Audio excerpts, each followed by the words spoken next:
Metoy kosa ny fanaintanana izay ataon'ny fikambanana hafabe ao anatin'ny fambolena Apemba.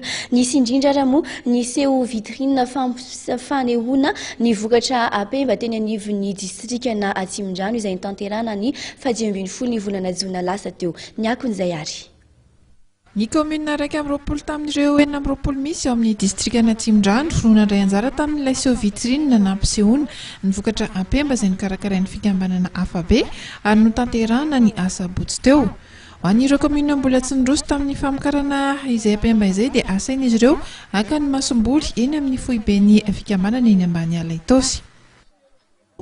Tena faly aloha zany misy ny hafabe manao anty lancement sorgho ty sady fianarana ho anay koa le izy sady mahasoa firenena satria fatatra moa fa ny sorgho dia foto-tsakafo koa dia tena mahasolo ny vary azo anaovana sakafo maro be dia faly zay amin'ity fambolena sorgho ty.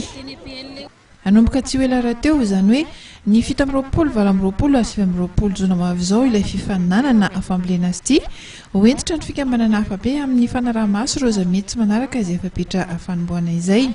Manomboka 27, 28, 29 zany ny deparan'ny mpifaninana tsirairay eraky ny commune eto distrikana Atsimondrano.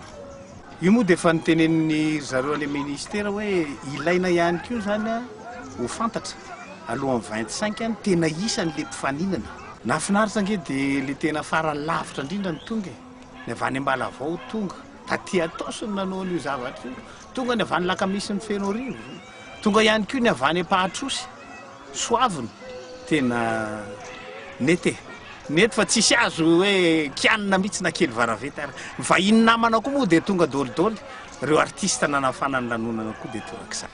Nandritra ny fotoanany asabotsy teo ihany koa moa dia nisy ny fanomezana sakafo ana olona sahirana misy 700 amin'izany faritra ambany ala Itosy ny manodidina izany ary dia nifarana tamin'ny fety aman-danonana ny fotoana.